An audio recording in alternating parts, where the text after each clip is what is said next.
ध्यान रखना, जब तक ये मैं आपको एक फिलोसॉफिकल स्टेटमेंट दे रहा हूं, भविष्यवाणी दे रहा हूं, क्योंकि शायद इंडिया में सबसे ज्यादा बच्चों को मैंने ही ट्रेन किया है जो कि डिफेंस फोर्सेस में आज सर्व कर रहे हैं। मैंने अच्छे अच्छे बच्चों को देखा है, टॉपर्स को, जिनका आईआईटी निकला हुआ है, एनडीए में फेल हुए हैं। वो आपको बात जान के आश्चर्य होगा, वो पहले दिन निकल गए एसएसबी में। और ऐसा एक नहीं, ऐसे हजारों एग्जांपल्स मेरे पास हैं। लेकिन एक चीज मैं रहस्य की आपको बताता हूं, अच्छे से अच्छा इंटेलिजेंट इस टेस्ट को नहीं निकाल पाता, और एक सामान्य बच्चा इस टेस्ट को निकाल लेता है और ऑफिसर बन जाता है। ऐसा क्यों? कभी कभी ऐसा होता है कि एक बच्चा लगता है इसमें तो सारी क्वालिटीज है, सर्वगुण संपन्न है, लेक्चरेट इतना अच्छा करता है, इतना ब्यूटीफुली बोलता है, कोई अप्स एंड डाउन्स नहीं, बिल्कुल क्लियर इसके आइडिया है, लेकिन फिर भी ये ऑफिसर कैसे नहीं बन पाया? तो एक चीज मैं आपको बता दूं आज, एक रहस्य, until and unless you don't have the burning desire, ये मैं आपको आज एक चीज बता रहा हूं, it is not the physics chemistry biology, ये आनी चाहिए आपको, it is not about the mathematics and English, it is about the burning desire to achieve this goal. ये डिफेंस फोर्सेस में ये बर्निंग डिजायर काम करती है। जब तक आपको ये बर्निंग डिजायर नहीं है कि नहीं मुझे डिफेंस में ही जाना है, जब तक ये सपनों में आपके बात नहीं है, तब तक आप डिफेंस में नहीं जा सकते, आप कितने भी होशियार व्यक्ति क्यों ना हो। ये मेरे अब तक का अनुभव है, मैं 2006 से एक सर्विसमैन हूं, और मेरा आज तक का ये अनुभव कहता है कि if you don't have the burning desire to achieve this goal, आप और गोलों को अचीव कर सकते हैं, but this goal can not be achieved. This is only achieved with the burning desire. मेरे पास ऐसे लोग हैं जिनका 12th में कंपार्टमेंट आया है मेस में, 12th में कंपार्टमेंट मेस में। मैं उस अफसर को यहां बुलाऊंगा, मेरी एंट्री का था 2006 का, मैं अफसर को बुलाऊंगा और वो आपको सारी चीजें एक्सप्लेन करेगा। आप सोच सकते हैं कि जिसकी मैथमेटिक्स में कंपार्टमेंट हो 12th क्लास में, और वो एयरफोर्स ग्रुप वाई में जाता है, सेलेक्ट हो जाता है, वहां जॉब करता है, मेहनत करता है, लेकिन उसके अंदर इतनी बर्निंग डिजायर है कि किसी भी तरह मुझे ऑफिसर बनना है, और वो बर्निंग डिजायर रात दिन उसको सोने नहीं देती। और एयरफोर्स ग्रुप वाई में भी वो हर टास्क को बड़ी ईमानदारी से करता है। और एयरफोर्स ग्रुप वाई में जब पीओपी परेड होती है, पासिंग आउट परेड होती है, तो पासिंग आउट परेड का वो कमांडर होता है, जो कि सबसे आगे चलता है, जिसको पूरा 1600 2000 कैडेट्स फॉलो करते हैं। तो पीओपी परेड का वो कमांडर होता है ग्रुप वाई का, जब पीओपी होता है, और फिर से वो मेहनत करता रहता है, और 2 या 3 बार, इसमें मैं जो थोड़ा सा कंफ्यूजन है, 2 या 3 बार उसको सीडीएसई में असफलता मिलती है। बर्निंग डिजायर इतनी थी कि सीडीएस का टेस्ट तो पास कर लेता है, एक बार सीडीएस का टेस्ट नहीं निकला, फिर 2 बार उसका एसएसबी रह गया, और तीसरी बार में उसका रहा, लेकिन मेडिकली दिक्कत रही उसको, क्योंकि cockpit is the part of the aircraft जहां पर की पायलट बैठता है, उसको वहां पर उल्टी आ जाती थी। तो आज वो फाइटर पायलट है, मेडिकल उसने चैलेंज किया और फिर उसको भी जीता, क्योंकि बर्निंग डिजायर पीछे एक क्या काम कर रहा था, एक अदृश्य रूप से एक शक्ति काम करती है। अब देख रहे हैं इस व्यक्ति को, एसएसबी में फेल हुआ, फिर एसएसबी में सक्सेस हुआ, फिर मेडिकली अनफिट हुआ, और उस व्यक्ति ने कहा कि भाई मैं तो ग्रुप वाई में ऑलरेडी सर्व कर रहा हूं, मैं तो यहां ऑलरेडी एलएसी हूं, लीडिंग एयरक्राफ्ट्समैन, तो मैं मेडिकली कैसे अनफिट हो सकता हूं? फिर उसने री मेडिकल के लिए अप्लाई किया, और पीछे से एक अदृश्य शक्ति हमेशा से काम कर रही थी। कब से? 12th में भले ही उसकी कंपार्टमेंट आई, लेकिन यह अदृश्य शक्ति, वो अदृश्य शक्ति क्या थी कि इस बच्चे की बर्निंग डिजायर है कि किसी भी तरह इसको ये गोल मिले, ये गोल को प्राप्त करे। ये बर्निंग डिजायर हमेशा से बैकग्राउंड में उसकी परीक्षा ले रही थी और उसके साथ साथ चल रही थी, और मेडिकली भी फिर वो दोबारा में फिट हुआ। आज वो पायलट है, फाइटर पायलट नहीं कह सकते, लेकिन जो कार्गो टाइप जो प्लेन होते हैं, एक जगह से दूसरी जगह फौज के लिए असम में सामान डालना, नीचे खाना डालना, ये सब आज एक तरह से वो पायलट है, और वो भी इंडियन एयरफोर्स में है। और जैसे यहां आएगा तो मैं आपके साथ उनको रूबरू कराऊंगा। लेकिन एंड में आपने देखा ना कि इस व्यक्ति ने गोल पाया, और इस गोल पाने के पीछे केवल क्या थी? This burning desire to achieve this goal. तो जब तक ये बर्निंग डिजायर है, ध्यान रखना, लक्ष्य वो है जो कि आपको सपनों में सोने नहीं देता। सपनों में बार बार आता है कि यार मैं एयरफोर्स में बन गया, लेकिन आंख खुलती है तो आप अपने आप को वहीं पाते हैं, अरे मैं तो यहीं मथुरा में पड़ा हुआ हूं। तो जब तक ये बर्निंग डिजायर आपके अंदर नहीं होगी, जब तक वो अदृश्य शक्ति आपकी सहायता नहीं करेगी, तब तक आप कम से कम डिफेंस में नहीं जा सकते। ये मेरी बात बिल्कुल दृढ़ मान लेना। ये मैंने आपको केवल ऐसा एक एग्जांपल दिया है, मैं हजारों बच्चों को ट्रेन करता हूं, और ये बेस्ट एग्जांपल मैं आपको दे रहा हूं कि burning desire to achieve this goal, try to create that burning desire until and unless ये बर्निंग डिजायर नहीं होगी कि मुझे गोल पाना है, सफलता आपसे कोसों दूर रहेगी, सफलता आपको नहीं मिल सकती। बार बार आपके कर में आके सिद्धि निकल जाएगी, बार बार आपको लगेगा कि अब तो मैं बस चोटी पर चढ़ गया, लेकिन चढ़ने से 1 मीटर पहले जैसे ही अपना विजय ध्वज गाड़ने को होंगे, आप गिर पड़ेंगे। आप देखेंगे कि ये चोटी सरक गई है, आप देखेंगे कि लक्ष्य बस 0.1 सेंटीमीटर से मुझसे चूक गया है। वो चूक कब तक होती रहेगी? जब तक ये बर्निंग डिजायर नहीं आएगी। ये बर्निंग डिजायर आपके अंदर चाहिए।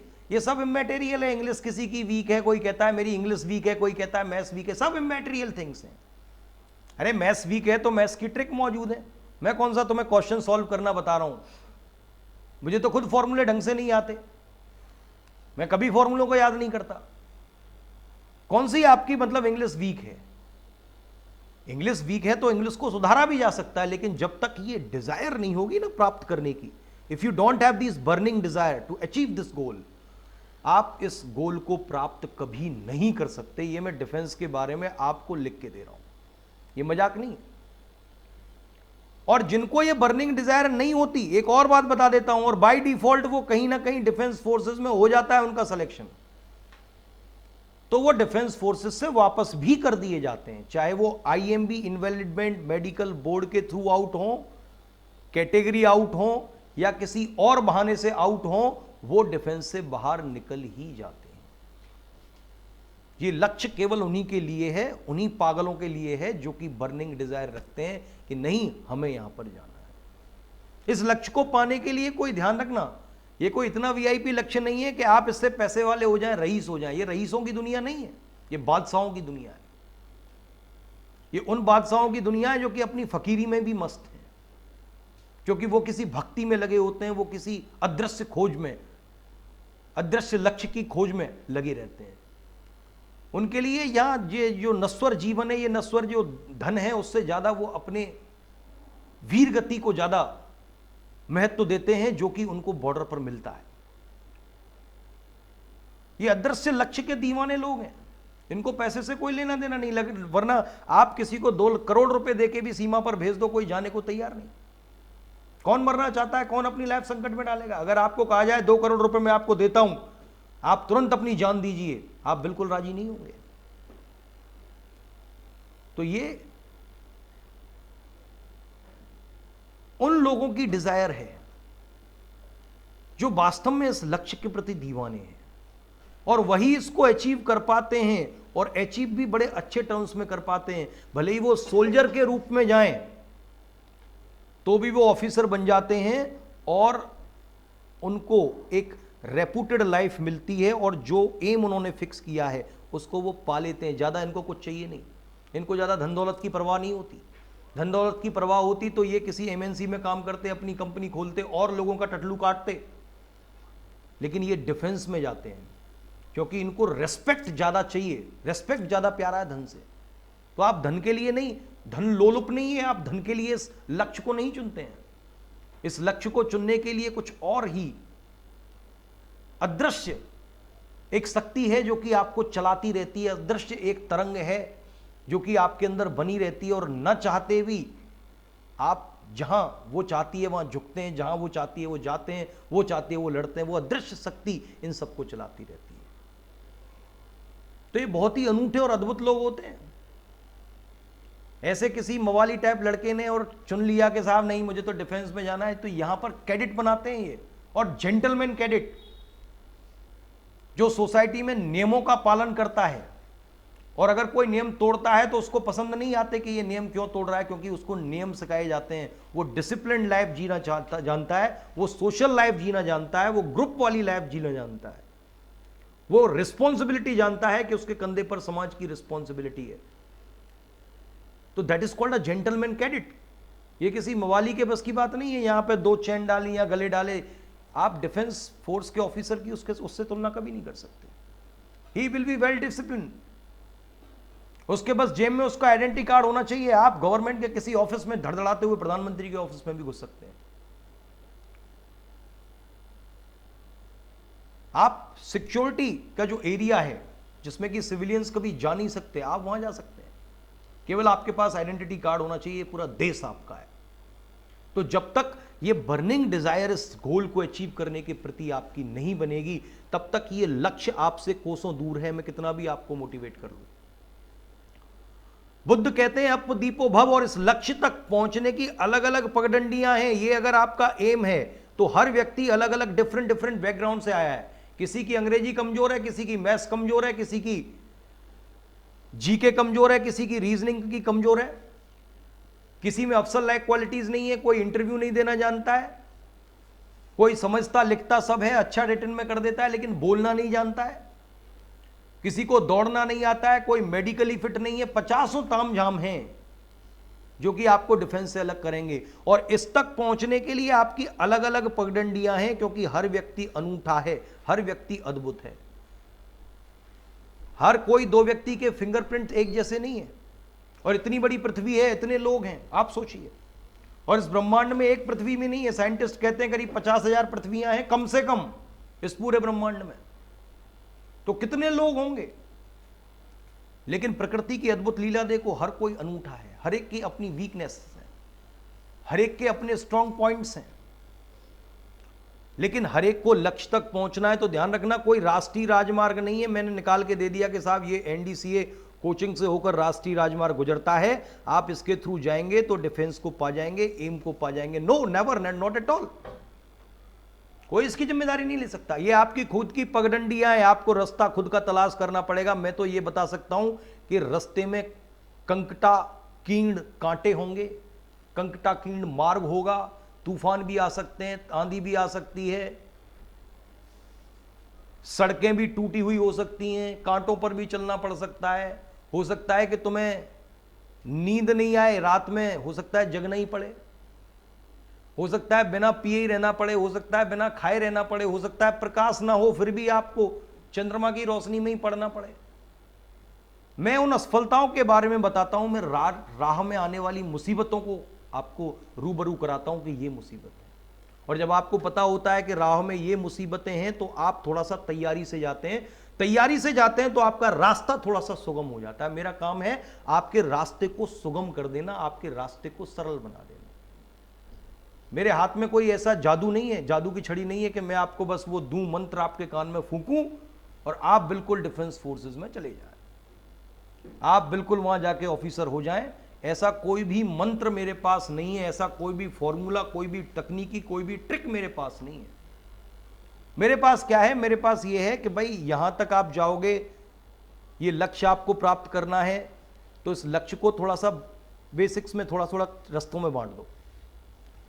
हो सकता है या मैथ्स के थोड़े कठिन क्वेश्चन आए तो मैंने कहा कि ये ट्रिक थोड़ी सी यूज कर लो तो आपको आसानी हो जाएगी। हो सकता है कि इंग्लिश का बिल्कुल ही आपको काला अक्षर भैंस बराबर लगे, तो मैंने ट्रिक दिया कि भाई वर्ड रूट्स में एक वर्ड तो आपको याद होगा, सेंस आउट कर लो। और हो सकता है कि भाई पैराजंबल में कोई दिक्कत हो तो मैं कहूंगा ये ट्रिक लगा लो नाउन प्रोनाउन सीक्वेंस की, तो आपका रास्ता थोड़ा सा आसान हो जाएगा। क्योंकि जितना रिटर्न में आप ज्यादा अच्छा करेंगे उतना ही रास्ता आपका सुगम होगा।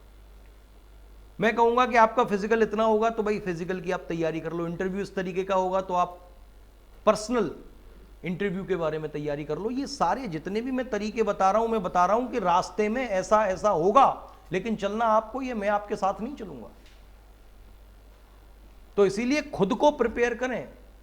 अगर आप खुद को प्रिपेयर नहीं कर रहे, खुद चलने के लिए तैयार नहीं है, आप सोच रहे हैं कि एनडीसीए कोचिंग कोई ऐसा रास्ता दिखा दे, ऐसा कोई राष्ट्रीय राजमार्ग दिखा दे जिससे कि भटाक से कूद के मैं डायरेक्ट एयरफोर्स में अपने एम को प्राप्त कर लूं और पकड़ के बैठ जाऊं, ऐसा कहीं कुछ भी नहीं है। You have to travel your own path. आपको खुद को रास्ता चुनना है। अप दीपो भव, अपना दीपक स्वयं बनो। वरना क्या कारण है, आप 3-4 लोग हैं और आप भी हैं 2-3, मैं सबको एक जैसा ज्ञान देता हूं, लेकिन हो सकता है आपको ज्यादा समझ में आता है, आपको थोड़ा कम समझ में आता है, लेकिन मेरे अंदर तो कोई भेदभाव नहीं है। मैं तो वही एनर्जी से सबको पढ़ा रहा हूं। लेकिन किसी व्यक्ति के अंदर ये 100% जा रहा है और किसी व्यक्ति के अंदर ये 1% भी नहीं जा रहा। किसी के अंदर 60% समझ आ रहा है, किसी को 40 आ रहा है, किसी को 20 आ रहा है, किसी को 10 आ रहा है। मैं इसीलिए आपसे पहले कहता हूं, ये शायद पहली ऐसी कोचिंग है कि आप 2 दिन की फ्री क्लास लो और मैं इसके लिए मोटिवेट करता हूं। ऑनलाइन ले लो, ऑफलाइन ले लो, इंटरनेट पे देख लो। और अगर ये फ्री क्लासेस में मेरी बात अगर आपको 100% समझ में आती है तो आप मेरे पास आए, वरना आने का कोई मतलब नहीं है। अगर आप 10% समझ रहे हैं तो 10% से ये रास्ता नहीं प्राप्त किया जा सकता। यानी कि अभी आपकी बर्निंग डिजायर पूरी तरीके से ज्वलंत नहीं हुई है, जागृत नहीं हुई है। और ये जिस दिन जागृत हो जाएगी, ध्यान रखना बच्चों, इस अदृश्य शक्ति की जो मैं बात कर रहा हूं, ये एक दुनिया का बहुत बड़ा मैं फैक्ट आपको बता रहा हूं, ये अदृश्य शक्ति आपके पास लग जाती है और वो आपको डिफेंस में जॉब दिलाकर ही दम लेती है। और इसका आपको आभास भी हो जाएगा। थोड़ा सा शांत बैठिए, दिमाग से विचारों को हटा दीजिए जितने भी तुम्हारे ऊहापोह है। मनुष्य का ऐसा दिमाग है कि कुछ ना कुछ हमेशा चलता रहता है, भले ही इससे मुझे कुछ मतलब नहीं आ रहा, लेकिन इसका मेरे दिमाग में कुछ ना कुछ चल रहा है। हमेशा हम दूसरों से अटैच्ड रहते हैं, लेकिन दूसरे को कोई फर्क भी नहीं पड़ता कि मैं आपके बारे में क्या सोच रहा हूं। कुछ ना कुछ ये कबाड़ा तुम्हारे दिमाग से हटा दो और देखो, इसका आपको अनुभव भी हो जाएगा कि अदृश्य शक्ति आपके साथ है या नहीं। ये कबाड़ा मैं किसको कह रहा हूं दिमाग में, ये जो कबाड़ी आप हैं, सब लोग कबाड़ी हैं। दिमाग में पता नहीं क्या क्या भर रखा है, इन सबको हटाएं, विचार शून्य कर दें, माइंडलेसनेस की स्थिति आए। थोड़ा सा शांत बैठिए, 1 मिनट भी नहीं कहता मैं, 30 सेकंड के लिए आप शांत बैठिए। तो आप देखेंगे कि प्रकृति का भी अपना एक स्वर है, प्रकृति की भी एक अपनी आवाज है। सू सू सू ऐसे ऐसे करके जो प्रकृति की सनसनाहट आपको सुनाई देगी, और वो सनसनाहट बहुत गहरे में आपके कान में कुछ कहती है। ये जो मौन है आपके कान में गहरा काफी उतरता है, लेकिन आप, क्योंकि आपने दिमाग को कबाड़ खाना बना रखा है, इसमें कुछ जगह ही नहीं है। आप सोचते हैं मंडी चौराहे पे क्या हो रहा होगा, गांव में क्या हो रहा होगा, घर पे कोई अपनी पत्नी से लड़के आया है तो सोच रहा है कि यार अब वो क्या सोच रही होगी। आप नीचे से सीढ़ियों से उतर के आए, किसी से आपका झगड़ा हो गया, टेम्पू वाले से हो गया, नहीं, 50 चीजें हैं। पड़ोसी तुम्हारे दिमाग में घुसा हुआ है, इवन भगवान की मूर्ति तुम्हारे दिमाग में घुसी हुई है, उस मूर्ति का कोई यूज नहीं है। हटाओ इन सब कबाड़ों को। जितने भी विचार हैं वो सब कबाड़े हैं तुम्हारे दिमाग में। ये कबाड़ा हटा के देखो, वो सनसनाहट बहुत गहरे में आपसे कुछ कहना चाहती है, बहुत गहरे में आपको मोटिवेट करना चाहती है। जब तक खुद से आप मोटिवेट नहीं होंगे, लक्ष्य से आप बहुत दूर हैं। फॉर्म करिए, मल्टी डायमेंशनल पर्सनैलिटी आपने आपको बनाई है। कोई भी चीज इस संसार में असंभव नहीं है। असंभव सब तो खुद ही कहता है भैया मैं संभव हूं, मुझे तो लोग वैसे ही असंभव कहते हैं। आई एम ऑलवेज पॉसिबल, मैं हमेशा संभव हूं, लेकिन नाम ही मेरा असंभव रख दिया है। मेरे साथ इतना अत्याचार किया जा रहा है और सदियों से किया जा रहा है, क्योंकि असंभव तो इस जगत में कुछ है ही नहीं। आदमी जो चीज सोच ले इस जगत में वो पाना असंभव है ही नहीं। आदमी सोच ले भगवान है तो भगवान नहीं है तो भगवान पैदा हो जाएगा। आदमी ने सोचा कि मुझे उड़ना है पक्षी की तरह, तो देखो आज उड़ रहा है या नहीं आदमी। केवल आदमी की सोच। आदमी ने सोचा कि समुद्र है इतना विशाल है, इस पर मुझे पुल बनाना है, तो पुल के पुल समुद्रों को चीर के पटक रखा है। आदमी ने सोचा कि भाई मुझे हिमालय के उस पर्वत पे जाना है, उत्तम जो श्रृंखला है, जो श्रृंग है, चोटी है सबसे ऊपर, उस पर पहुंचना है, तो देखिए पहुंच गया। क्या पर्वत उसको रोक पाया? क्या पहाड़ उसके इरादों को रोक पाया? इतना बड़ा पहाड़ जब तुम्हारे इरादों को नहीं रोक सकता तो संसार में कुछ भी असंभव नहीं है। Nothing is impossible. केवल आपके माइंड में वो चीज आनी चाहिए और वो सफल है ही, वो होगी ही। Even you are the creator of the God. God कुछ नहीं है, भगवान कुछ नहीं है इस जगत में। भगवान उन लोगों का बनाया हुआ है जिनमें इच्छा शक्ति है कि yes I can create God. और जो गॉड को बना सकते हैं वो डेविल को भी बना सकते हैं, शैतान को भी बना सकते हैं। शैतान भी उन्हीं की सोच है, उन्हीं के दिमाग की सोच का प्रतिफल है। तो इसीलिए ये जो डिजायर जब तक आपके अंदर नहीं आएगी to achieve the goal, you can not do anything. हम मन को समझाते रहते हैं, केवल मन को समझाने वाली बात है, और ये सतत चलती रहती है। मैं एक कहानी के माध्यम से अपनी चर्चा को विराम दूंगा। एक ऊंटों का जत्था एक जंगल से गुजर रहा था, और जो ऊंट वाले थे उनको बहुत प्यास लगी, तो उन्होंने देखा कि एक झोंपड़पट्टी पड़ी हुई है, तो उन्होंने उससे आश्रय मांगा। तो उन्होंने कहा ठीक है आप यहां रुक जाइए। और उन्होंने जब अपने ऊंटों को बांधा तो उन्होंने देखा कि एक ऊंट को बांधने के लिए खूंटी और रस्सी कम पड़ गई है। सभी ऊंटों को उन्होंने रस्सी से बांधा, खूंटी ठोकी, और खूंटी ठोकने के बाद रस्सी उनके गले में डाली, खूंटी से बांधी और सबको बिठा दिया गया, सुला दिया गया। अब एक की नहीं मिली तो वो उस व्यक्ति के पास आए, बूढ़े के, कि साहब हमारे एक ऊंट की रस्सी और खूंटी कम पड़ रही है, उसको हम नहीं बांध सकते, वो चला जाएगा कहीं अगर खुला रह गया तो उस व्यक्ति ने कहा भाई मैं तो गरीब हूं, ना तो मेरे पास खूंटी है, ना मेरे पास ऊंट है, ना मेरे पास रस्सी है, लेकिन एक सलाह जरूर मैं आपको देता हूं, वो ये कि आप ऐसा करो, कोई वैसे ही वहां जाओ और इमेजिनरी एक रस्सी वैसे ही खूंटी टांगो, और जैसे रस्सी बांधते हैं वैसा उसके गले में करो, उसके सामने खूंटी गाड़ो, बांध दो और उसको बिठा दो, वो बंध जाएगा। बड़ा आश्चर्य हुआ, खूंटी नहीं है हमारे पास, न रस्सी है, ऊंट के पास जाएंगे तो कैसे उसको बांधा जा सकता है। लेकिन करते क्या, और कोई चारा नहीं था, वो दिन भर के थके हुए थे, उनको नींद आ रही थी। अब जैसा बुड्ढे ने कहा वैसा उन्होंने किया। ऊंट के पास जाके खूंटी गाड़ना शुरू किया, और जो खूंटी थी नहीं, केवल आवाज करना शुरू किया, तो ऊंट के दिमाग में क्या रहा कि खूंटी गड़ रही है। और फिर जैसे सब ऊंटों में बांधा वैसे ही उसके गले में ऐसे करके एक रस्सी टाइप सी उन्होंने वैसे ही बांधा और उस ऊंट को बिठा दिया। वो ऊंट सो गया, और सुबह जब उठे तो सारे ऊंटों को उठाया गया, खूंटी खोली गई, रस्सी खोली गई, सारे ऊंट उठ गए, लेकिन वो ऊंट बैठा रहा, क्योंकि वो अपने इंतजार में था कि कब ये खूंटी खुले, कब ये रस्सी खुले, तभी तो मैं, हालांकि कोई रस्सी नहीं थी तो उसको खोलने का कोई उपाय नहीं था, और वो ऊंट बैठा ही रहा, वो उठा ही नहीं। अब वो फिर से उस बुड्ढे के पास गए, उसने कहा कि भाई ये क्या हुआ, ये तो अजब आपने कुछ जादू सा कर दिया, न तो खूंटी है न रस्सी है, हमने तो वैसे ही एक इमेजिनरी चीज क्रिएट की थी, वैसे ही इसको बहकाया था, रात में जैसा आपने किया हमने किया, न तो हम पे रस्सी थी न खूंटी थी। तो उन्होंने कहा जैसे आपने उसको बांधा है वैसे ही आप उसको उतारो, जैसे कि सबको उतारा है। तो फिर वो गए, और बड़ा आश्चर्य हुआ कि उन्होंने फिर से खूंटी, वही कुछ खूंटी थी ही नहीं वहां, फिर से उन्होंने इमेजिनरी वही आवाज करके खूंटी हटाई, रस्सी ऐसे करके ऊंट के गले में से हटाई, ऊंट को उठाया, ऊंट उठ गया। तो ये है हमारे मन को समझाने की बात। ऊंट बड़े से बड़े रस्सी को, शुरुआत में जब बच्चा होता है तो वो जाता है तो जब रस्सी को तोड़ देता है तो उसको लगता है कि भाई मैं रस्सी तोड़ सकता हूं, लेकिन बचपन से ही आदत डाली जा सकती है उसको कि वो रस्सी को नहीं तोड़ पाता, क्योंकि बच्चा तो नहीं तोड़ सकता रस्सी को।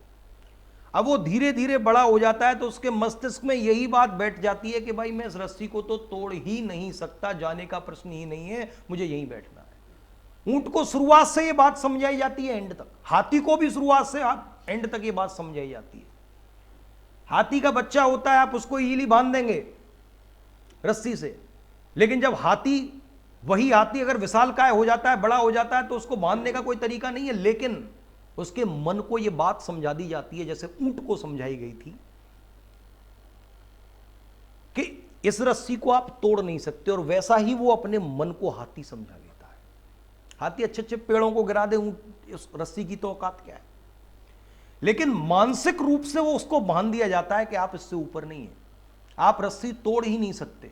तो ये सब कुछ अपने मन को समझाने वाली बात है।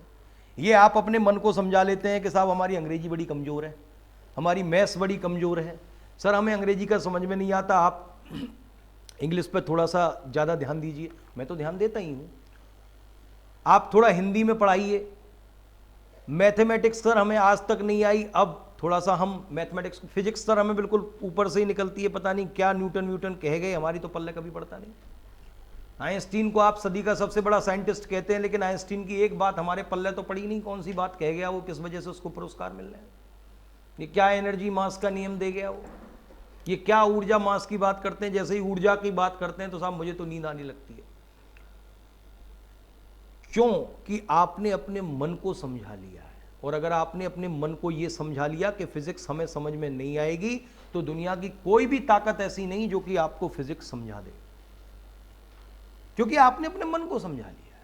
तो ये जितने भी बंधन क्रिएट किए हुए हैं, जितने भी वीकनेसेस क्रिएट की हुई हैं, ये सब आपने अपने मन के अंदर ये आडंबर बना रखे हैं, अपने मन को आगे बढ़ने से रोक रखा है, और आप रुके ही रहेंगे। ध्यान रखना, जिस व्यक्ति के जेहन में ये बात उतर गई कि मेरी अंग्रेजी कमजोर है, उसको परमात्मा आके भी अगर मंत्र फूंक दें तो अंग्रेजी बोलना नहीं आएगी।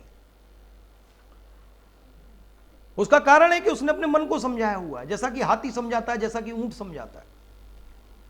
तो जितनी बातें हैं अपने मन को समझाने की हैं। तो अभी जाके अगर मेरी बातें आपके अंदर कुछ गई हों तो घर जाके उन पर विचार कीजिएगा और देखिए कि, और ये ऑब्जर्व करिए, इंटरप्रिटेशन करिए, क्योंकि आपको खुद जाना है वहां तक। आप ये ऑब्जर्व कीजिए, ये इंटरप्रेट कीजिए कि कौन सी बाधक है और कौन सी ऐसी चीजें हैं जो मैंने मन को अपने समझा रखी हैं, जो मुझे रोके हुए हैं। उन चीजों को बाहर निकालिए और ये बर्निंग डिजायर क्रिएट कीजिए। आपके लक्ष्य को पाने से आपको कोई नहीं रोक सकता। आज के लिए बस इतना ही।